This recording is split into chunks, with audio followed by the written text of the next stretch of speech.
Hello, and welcome to Be in Your Bonnet, the show where we share our unsolicited advice on a range of stories sourced from the vast corners of the internet. My name is Zander. I'm Julie. And I'm Cole. And we have each handpicked one story from Reddit, Facebook, and other online communities to discuss with each other today. So kick back, relax, and let us guide you through the internet's most captivating tales while giving you advice you never knew you needed. So today we're going to do a kind of a special getting to know you kind of episode. We have each come up with some questions to ask each other, and we'll just kind of have a little bit of conversation about a little bit about ourselves so that you can know us a little better. So Julie, why don't you start us off? Okay. So I wrote down some fun questions. My first one is, you get free tuition to go to college and you can study anything you want. What are you going to study? This question hits home for me right now because I just started school and I would love for tuition to be free. I just accepted the loans. So, so I just got into media forensics, which is kind of using media manipulation and media analysis and that kind of stuff in the context of the law. That sounds really cool. Yeah. Yeah, I'm looking forward to it. I felt like it was a good way. I've kind of always been interested in law, but all the times that I've contemplated like going to law school or doing any of those other things, it didn't quite feel right. This felt like a good way to use stuff that I already know things about, audiovisual kind of things. And so just kind of a way to use stuff that I already know and then kind of switch into a different industry with it. So probably a field that's going to see a lot of growth too with the emergence of like deepfake kind of stuff. Mm-hmm. Yep. That's one of the big things is like, so if you're in a trial and the other side has a video of you and you're like, that's not real, that's a deep fake, then you need to hire someone like what I'm going to be to, do the analysis and write up the report and give all the reasons for why that they think that it's a deep fake and then testify in court about it. So that's cool. And you're going to do the impossible stuff, like take a grainy picture where you can't see anything and turn it into like a full screen 4K crystal clear, enhanced. Hey, we are going to be studying video enhancement next semester. So then you can tell us about how accurate those shows are. About how inaccurate. Yeah, exactly. But funny. Mm-hmm. So I guess I would study that because that's what I'm doing. But if money was entirely not an option, I don't know. I'd probably still. I'm not giving you like a $2 million to retire on. I'm just giving you free tuition. Right. Yeah. So I started my career as a chemistry teacher, and my degree's in chemistry because of that. I loved teaching. I don't love teaching chemistry. I do love chemistry. You don't go into that without having a passion for the subject. But there's just so much more involved with teaching chemistry than there are with some of the other subjects. The lab setup and grading and things like that just really is a huge time sink. I hadn't thought about that. And then chemistry is just, it's not that any, and some people probably disagree with me, but it's not that any individual concept in chemistry is actually that difficult. It's more information overload. There's just so much that they have to learn so fast that they can't retain any of it. It's a pretty encompassing subject. Yeah.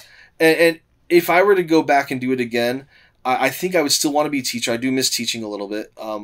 I think I would have gone into something like more computer science, where it's an elective. I get to have more fun with the kids. We get to do creative projects together. That would make more sense for me. It would be gone into computer science and still teach. Outside of the teaching realm, I've learned I do not handle sitting behind a desk at all. I lose interest and focus within about 5 to 10 minutes. I don't know if that's an ADHD thing or something, but I can't sit behind a desk and work. I'm a bad employee in that kind of a situation. I really enjoy walking around and looking inside. That's kind of what I do in my current profession, inspecting things. I would want to get a degree, I think probably in engineering. where I get to do something like that. I know that there's some engineering degrees a little bit kind of off the beaten path where like where you work like in the mining industry and you actually go down into mines and you inspect how have they been built, are they structurally sound, things like that. And I think I would enjoy doing some of that stuff as long as it didn't require massive hours writing up reports about it. We'll go. I want to do the inspection side of it, not the long report writing side of it. In this hypothetical, go into metallurgical engineering, because then you get some chemistry in there too. Right? Yeah. I've even thought, honestly, if I could really start all over, I would consider being a park ranger. Oh, that'd be so because cool. you get to Cool. you're not behind a desk. You get just to be out in nature all day long. You're actively working on things, and you get to work in some of the most beautiful places on Earth. So I think that's a very something I would consider. Like family friendly. It's career, that's the problem with some of these things. But this is hypothetical. Even and doing the thing where you check out mines and stuff like that, you have to live where mines are. And those are sometimes not very picturesque locations, kind of out in deserty areas. Yeah, there are in the deserty areas, which Carbon County. I'm not a big fan of. Carbon County's not deserty. Yeah, that's true. That's true. Well, my answer, I actually just graduated, and it's interesting you say being a computer teacher, because that's something that's kind of on my list of Spoken things. to you a little bit. Yeah, because it's same kind of thing. Like it's, a little less pressure teaching wise, but fun and. Yeah, it's an elective, so you don't have any core like tests at the end of the year, things like that you have to worry about. So it's you fun. make teaching sound fun because you are really good with teenagers. It really is. Yeah, but actually, I think if I could just like tomorrow go study anything, I would go study art history. That is just like so interesting to me, and I know that is like one of the quintessential like throwaway degrees, but just so cool. Just super But if cool. tuition's free, then, that's what I would do. You're doing it for self-betterment. I would love that. I love history. I love fine art. I love that kind of stuff. So that's cool. Yeah. All right. So my question is, it's kind of a boring one. What's your favorite holiday? But then also I'd like you to kind of expand on that by maybe telling a story of one of your most memorable days in that holiday, if that makes sense. It does, although I don't. And if you guys need a little bit to think, I can start out because I already have my tell answer. us yours. Go ahead. Tell us yours. So I love Halloween. I love the dressing up part. I love kind of like, I don't like horror things at all. But I like kind of like the silly, spoopy kind of stuff, and like the werewolves and the vampires and the pirates and all of that kind of stuff.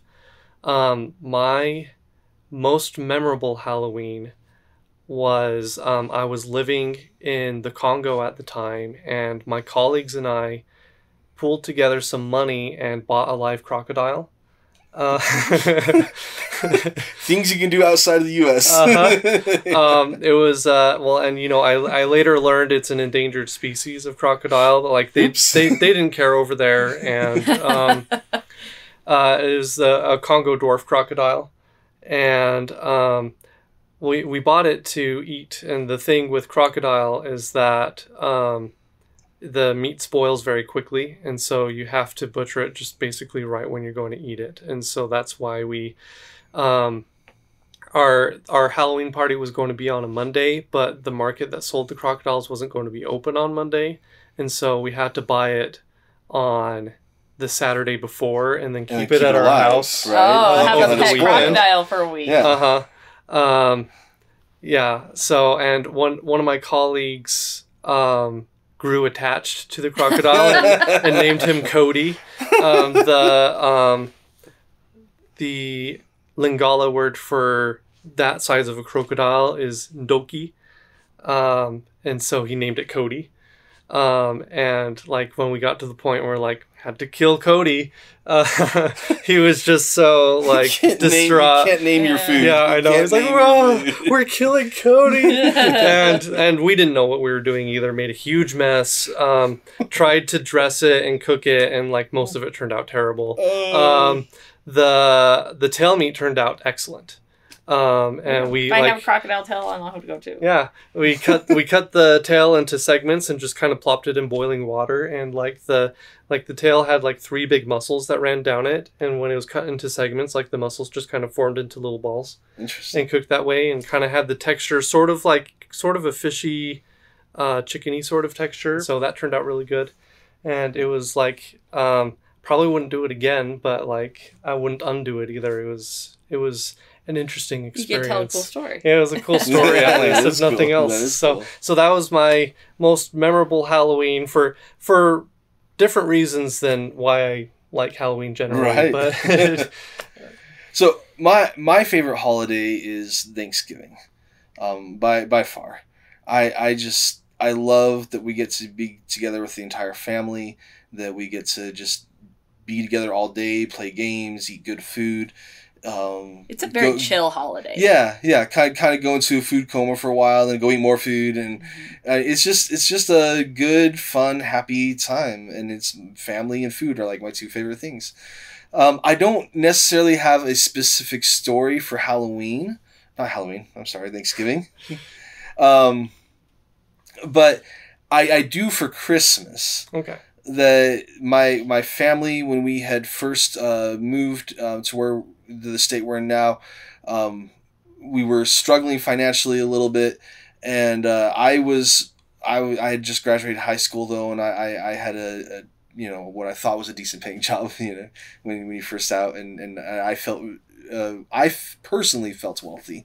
And so I kind of took it upon myself to make sure that everyone got a really good gift that year for Christmas.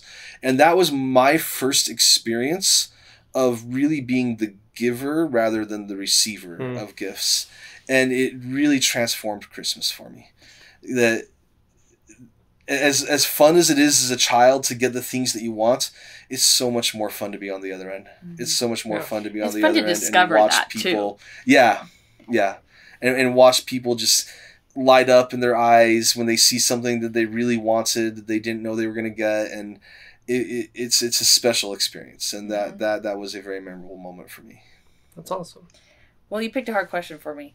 I love holidays, just in general. Love holidays. And when I was growing up, my mom would find a way to make like every holiday special, even if it was just in small ways. And so, like, at Halloween time, she'd get the cauldron and fill it with dry ice, and we'd sit and have a little Halloween-themed dinner.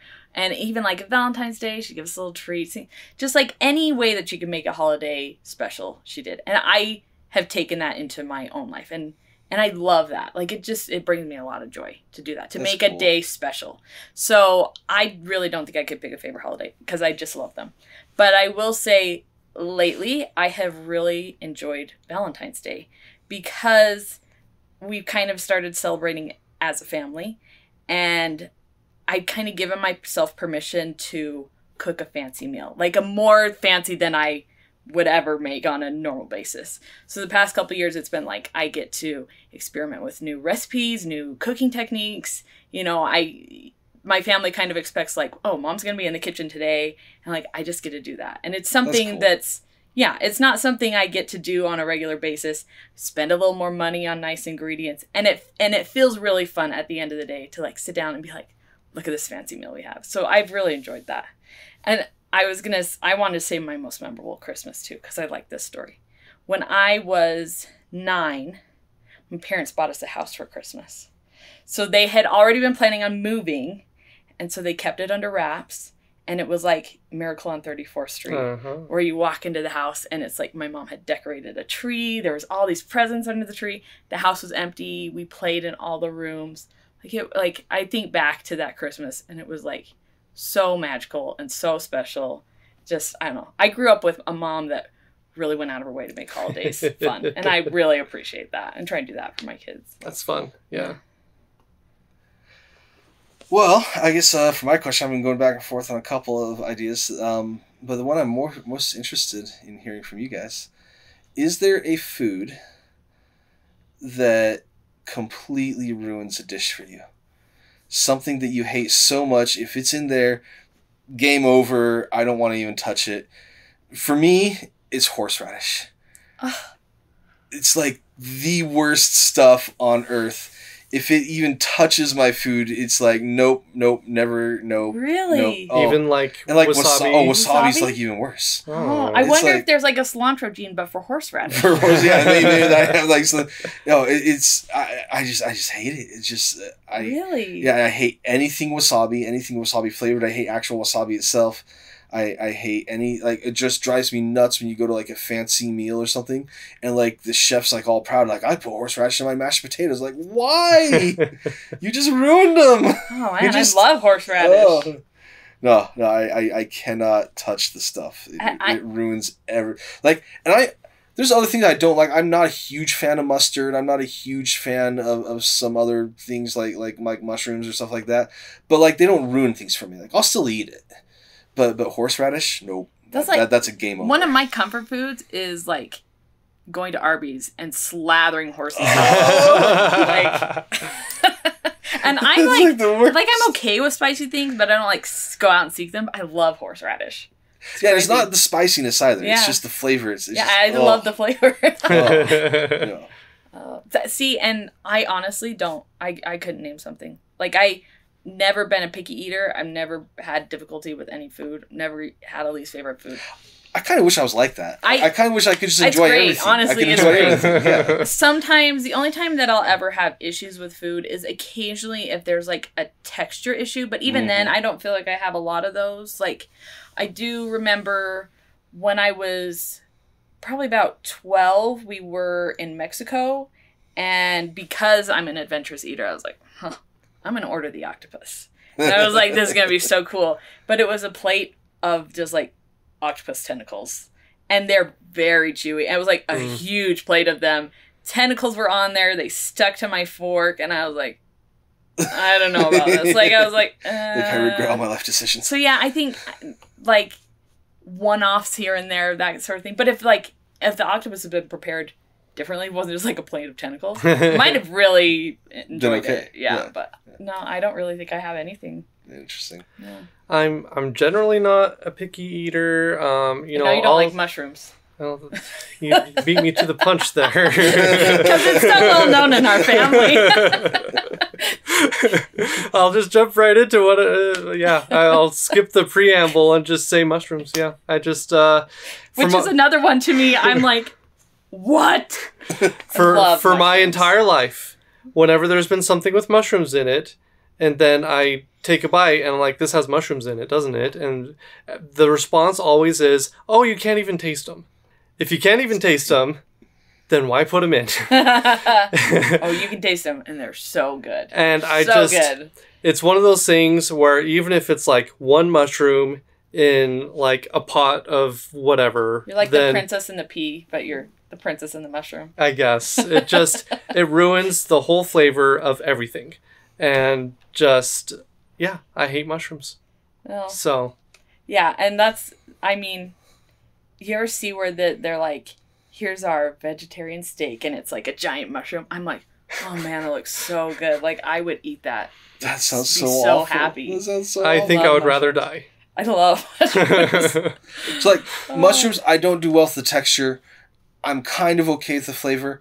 What's interesting for me, when I make like sauteed veggies or something like that, and I'll chop up mushrooms really, really fine because I don't want that texture in there. At that point, like the umami of it. Yeah, exactly. Yeah. Say, at that point, I can't taste the mushroom. So like I can understand people are like, but when the mushroom's not there, I can tell.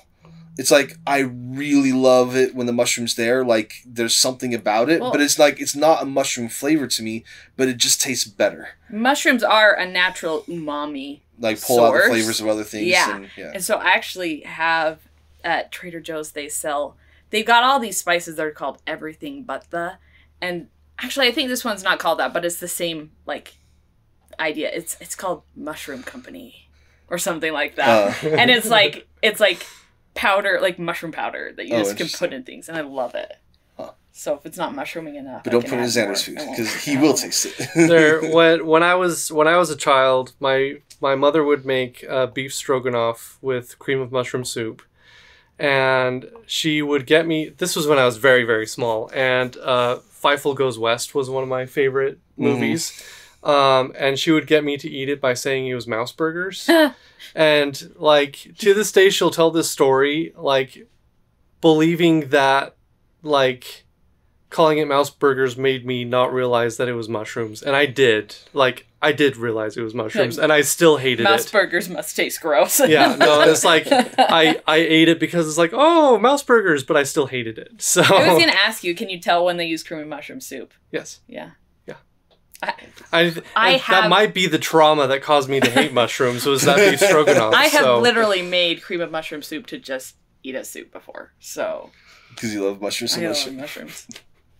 Just mix in some horseradish and then it's perfect. Actually, that sounds pretty good. Okay, so I'm pretty proud of this question. Okay.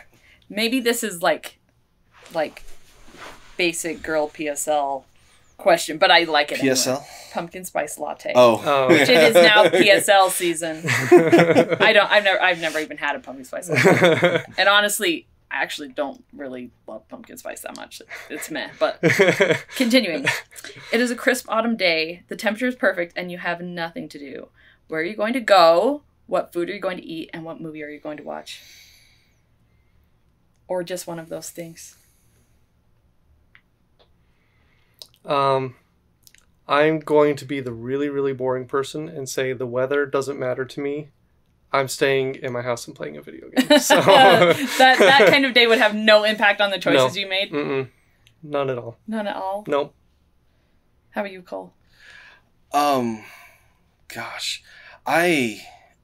What I want to eat is always just what I'm in the mood for. Like, that changes so much for me what I'm in the mood for. Do you have, like, a fall dish that you're like, oh, it's fall, I could eat this? Oh, no, nothing like that. Really? But because I don't care what season it is. I'll make anything that I feel like making, you know?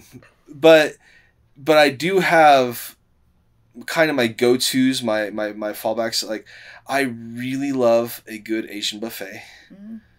I really love a good comfort food buffet. Buffet's kind of the theme here, I guess. Because I want my choice of stuff. I want, you know. But then also, I really, really love cheeseburgers. Like, not fast food cheeseburgers, like a good high quality, like, especially gourmet. If it's like, well, not necessarily gourmet, because like if it's like a dive type place, you know, like a shack that just makes amazing cheeseburgers. That's the cheeseburger I want. I want like the Ron Swanson cheeseburger, greasy, goopy cheeseburger that just is a big mess and tastes amazing. Yeah. As far as where I would go, anywhere with trees. Yeah. I grew up with trees surrounding me, and I miss them all the time. There's a few places out here you can go to get some good tree cover. It's not quite the same, but anywhere with trees. And I really love the fall colors of the changing leaves. And so anywhere with trees, I'd be happy. Yeah. Movie? If I'm going to watch, like, I was thinking about this the other day, what's the movie that I've gone back and watched the most? That actually might be a good question at some point. But for me, it's probably A Knight's Tale. Oh, that's a good one. I just really love A Knight's Tale. You've mentioned that before, that you like that movie. Yeah, I really, really like that movie. And so I'd probably... Do you not have like a favorite Halloween movie or a favorite like fall movie? Season movie? I have some Christmas stuff that I really like to get into. I can't even think of like a fall season movie. Like a Halloween movie? The only Halloween movies I can... Oh, I mean, I don't really like most Halloween movies. I guess this wasn't a good question. They're stupid. I'm so proud of this question. My wife and kids, every year they want to watch that stupid Charlie Brown one. Oh, that's not good. And that's garbage. And Hocus Pocus is not nearly as good. That is way overhyped in my opinion. Does not deserve the hype it gets. I can't think of really a Halloween movie that I feel like is done well. Yeah. Well, I know what I'm going to do. Well, let me salvage my answer a little bit. I do love pumpkin spice things. So when pumpkin spice season comes around, I like the cookies. I like pumpkin pie. I like those kinds of things. See, I like pumpkin spice, But it has to be done well. I feel like it's overdone to the point that it's mediocre. It can be done poorly, and with like too much nutmeg and coriander or whatever spices are in. I don't remember. There's these pumpkin spice wafer cookies. I think it's like Van Hoover's or something. It's like a specific brand, and they make pumpkin spice wafer cookies. Ooh, so good. And then also, my wife and I like to watch Halloween movies when that time of year comes around. My husband he's like makes a point to watch a Halloween movie every night of October. See, I like Christmas horror movies. Yeah. Well, and I don't like horror movies. Those are fun. Like I said before, I love Halloween, and I don't like horror at all. So I'm not talking like horror movies. Halloween movies? So like The Nightmare Before Christmas. Hocus Pocus, I do agree it's overhyped, but I like it anyways. Yeah, sure. I do too. That's my feeling. That's also part of your childhood. It is. It really is. Yeah. Frankenweenie. Anything Tim Burton, basically. Yeah, Tim Burton stuff, just kind of in general. Beetlejuice. Corpse Bride. Yeah, so a lot of Tim Burton movies. Stuff, yeah. And then we have others. We have it written down somewhere where we, when we get to October, we'll do... Casper is one I always have to that's watch. A good one. I love Casper. Yeah. Casper is... I did have a low-key crush on Christina Ricci. I always tell Chris we have to do the Christina Ricci Halloween, tour. And you know what? I could watch some of the Addams Family stuff, and including the... that's also on Wednesday. I thought that was a good series. You gotta watch Casper, Addams Family, and Sleepy Hollow. Sure. So I could get behind those. Yeah. So I also think the trees... Okay, Washington might have good trees. Okay, I guess. But we have mountains, and the trees on the mountains are so pretty. So, a fall hike, or, just trees in the mountains that are changing colors. Just anywhere where that is. Yeah. I'm going to eat some kind of soup. I'm going to have, a bread bowl with soup in it, and really good fall soups, a hearty soup, or a French onion soup, or like a tomato basil soup, something really good like that. And have lots of soup. And my one lately that I've been it's time to watch Over the Garden Wall. I don't know if you've seen that, but so good. I'm gonna do that. I'm gonna do that in a few weeks. I can feel it coming. It's gonna happen. So yeah. Man, you're making me hungry with all that soup talk. That sounds really good. It's too hot right now though. We're in the summer still. Yeah. So yeah, it needs to chill off just a little bit, and then I'll be ready for that nice hot soup. From the Soup Nazi episode of Seinfeld, yes. there's a part where George is like, I gotta focus. I'm shifting into soup mode. Shh, I gotta focus. I'm shifting into soup mode. Oh, God. And that's turned into a meme that's me the first week of September. That is me. My oldest daughter, there is no soup that she does not like. I mean, we would eat soup every night if it was up to her. That's why I will eat a thing of cream of mushroom soup. Yeah, throughout the year. Yeah. Yeah, I do too. So I don't wait for fall for that. Yeah, really. But it's better in fall. Yeah, I think so. Yeah. It's a cozy. Mm-hmm. Yeah. Mm-hmm. All right. So my next one is, I happen to know that all three of us are pretty avid readers. So tell me about your favorite book or book series, and then tell us why it's your favorite. That's rough. It's really rough, I just saw a TikTok from Elise Myers where she's like, did you know when someone asks you what your favorite movie is, you don't have to go through every movie you've ever seen and pick the best one that you enjoyed the very most of all the movies you've ever seen? And that's how I feel when people ask me that question. Well, that's why I've gone back to, when I think about my favorite movie, it's which one have I gone back and watched the most? Mm-hmm. What's my go-to movie? Even though I've seen stuff that maybe got me more excited or were better... I the one that I go back to the most is probably my favorite. I do think there's a difference between favorite and the best, right? Yeah, sure. Yeah. So I'm an avid book listener, which same. Yeah, We've talked about this, and I don't mind that at all. In fact, I heard somewhere that's for millennia that's how most people did get their literature, because for millennia most people couldn't read, and so they would have stories told to them, and that's kind of what I'm going back to. So I feel justified in it. And I feel like for me, listening to a lot of books is better than reading none, because I don't have time to. That's true too. I'm on the Brandon Sanderson fan wagon. You know, I love basically everything he's written. Interestingly, I'm definitely in the minority what my favorite Brandon Sanderson book is, which is The Arithmetist, which I think is just an amazing book. I've listened to it probably 4 times. I just absolutely love it. I think it's one of his best pieces. As far as like my favorite book, I really think it's probably Watership Down. I just really love Watership Down. That's another one that I've read the physical copy probably 2 or 3 times, and I've listened to it at least 2 times as well. It's just cleverly written. I think it's interesting. It wasn't like a big time author who wrote it. It was more of he was telling stories to his kids, and he's like, yeah, I'll just turn this into a book. And but I just think he does such a great job of painting the pictures and describing everything, and I just really love that book. Well, this is a rough one for me. I will say my favorite book that I just read recently is Little Women. I just barely finished Little Women, and I'd seen the movies before, but I hadn't read the book, so I actually read the book. It's so good, just like so wonderful. But if I had to pick, I was thinking this in my head, like, I don't know that I would even say it's my favorite book. It is very good, but maybe the book that, like, made me a reader, I'd say was To Kill a Mockingbird. Oh, so good, and I hate that book so much. I think we've talked about this before. I love it. I never knew that. To me, it's just like it's a really vivid book. It's just, for me, part of it may have been that I had to read it for a class and put it off until the last second. Nothing ruins a good book better than being forced to read it for class. And I read it of my own will, and like, you know, it was like my introduction to like literature. Yeah. And so it's like very memorable in that fact. I've read it several times. Just it's an important book to me because I do feel like it introduced me to a new world of reading. If I had to pick like the books I've read the most, probably Harry Potter, honestly.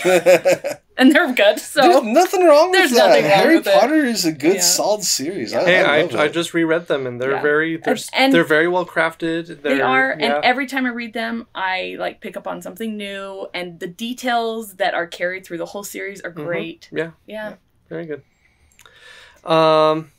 So I'm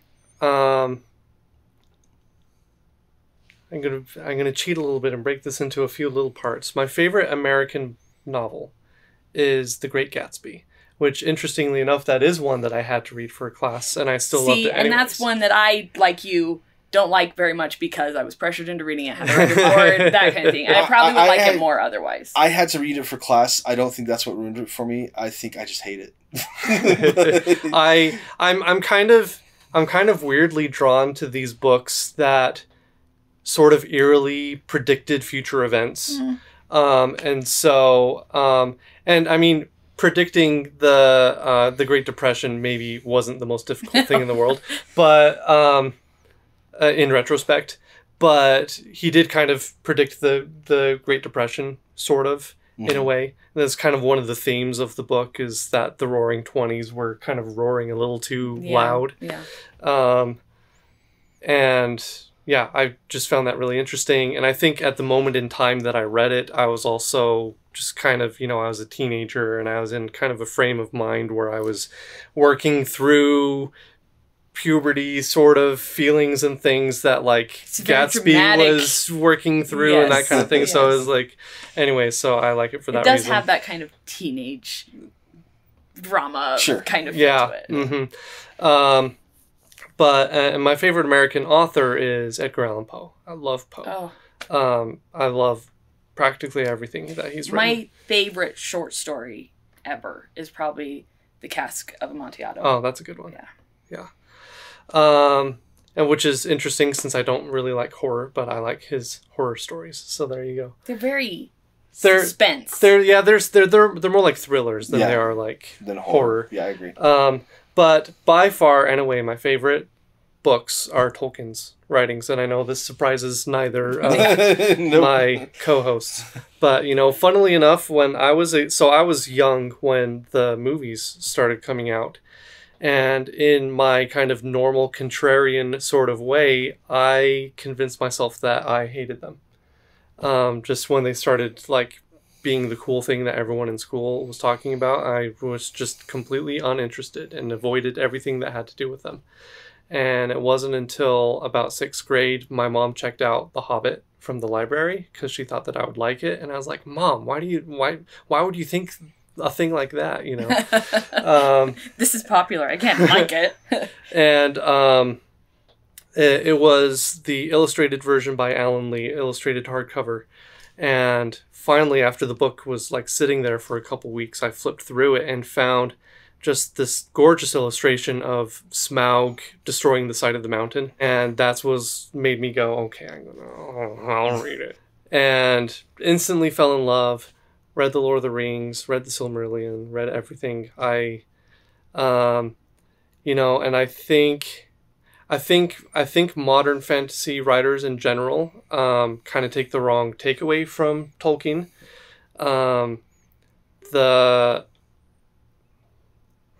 The way modern fantasy writers, in my opinion, kind of approach the genre is by kind of taking a world building perspective first. And I feel like that's taking the wrong lesson from Tolkien. I feel like Tolkien was all about creating a good story. He cared a lot about creating something that was like a good myth, a good fairy tale.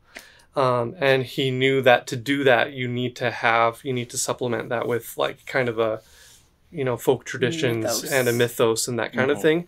And so all of those details and all the poems and all the geography and all of those things that he adds are good.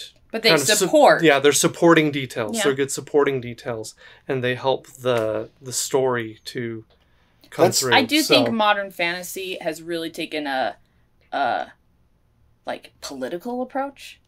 Like a lot of modern fantasy that I read is very political, like you know, studying the dynamics between kingdoms. And right? Yeah. Like that kind of politics. Yeah. I think that's actually one of the areas that Brandon Sanderson shines. I don't think it's bad, but it's definitely a modern. Not the political stuff. Although maybe he does in that too. I've never read it, but when like the first Mistborn book, and then even more so the second series of the Mistborn. I feel like I'm not reading a fantasy book. I feel like I'm reading a caper that just happens to take place in a fantasy setting. Or I'm reading like a kind of almost a Western that happens to take place in a fantasy setting. And that's one of the reasons I like sci-fi so much too, is because it's very much like exploring these ethical questions or telling these stories in a sciencey way. And that's what I love about Brandon Sanderson's stuff, that yes, he does have great world building, but that's not the focus. The focus really is a subgenre, you know, to the fantasy. Yeah. And it's exciting and it pulls you in, and then you get like the icing on the cake is that you have a really cool magic system that goes with it. Yeah. I do think if you really pressed me, Frankenstein might be my favorite book. Oh, that is also one of my favorites. I really need to listen to that one because I've heard so many good things from people who've like done it for the first time. So good. I collect versions of Frankenstein and Dracula too, for that matter. Both are so good. I mean, they both spawn genres. Like they're just like so good. Yeah. So. And I have a good friend who hosts a pirate book story hour too. So I'm also I'm a big fan of the pirate books too. Yes. All right. So for my question, I was thinking in the teaching world, it's very common to do get to know you type stuff, icebreaker type things, where it's like, you know, say your name and an interesting fact about you. But I often have a hard time thinking of anything that I consider interesting about myself. I think we all sometimes do. You know, kind of like a false humility thing maybe. But I think it's interesting then to say, what's the one fact that's not interesting about yourself? It's interesting to be uninteresting. Yes. I think it takes a little of the pressure off. Like, what's just a random thing about yourself that's, you know, it's not like some amazing place you've been or something you've done or something like that. Just some random uninteresting thing about you. So like For me, I don't like pets. I do like animals. I like other people's pets. It's kind of like the people who don't want to have kids, but they still, they want to be like the best aunts in the world type thing, like they love other people's kids.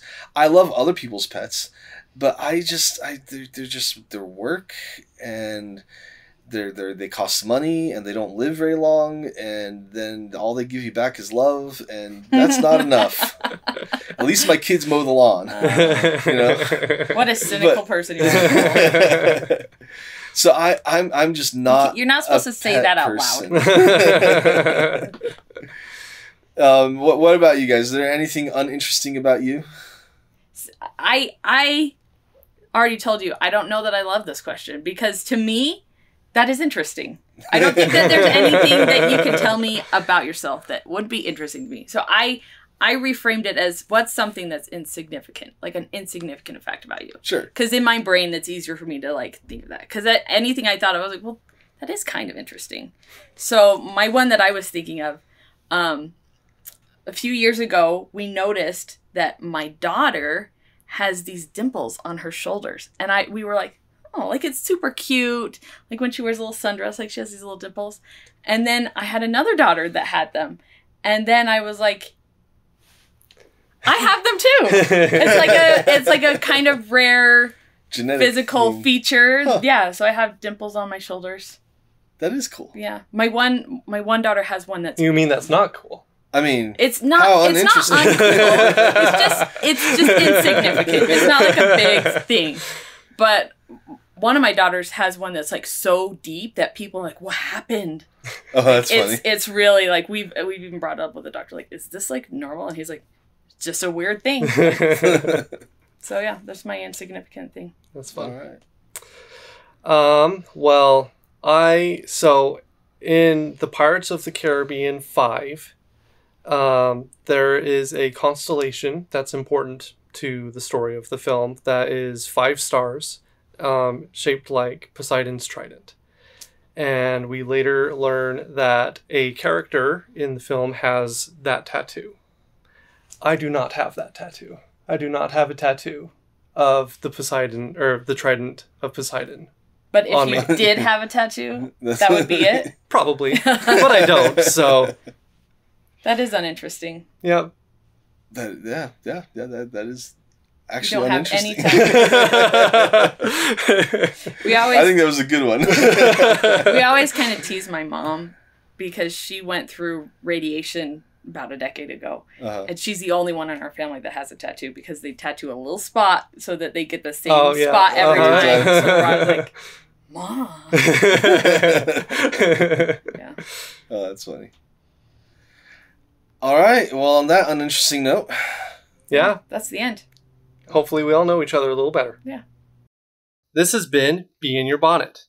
We believe that sometimes the sweetest nectar of wisdom comes from the most unexpected sources.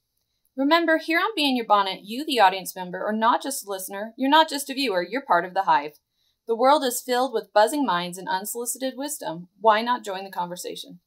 And if you have a problem you would like us to solve for you, please comment on YouTube, tag us on social media, or email us at mailbag@buzzcastmedia.com, and you may be featured on a future episode.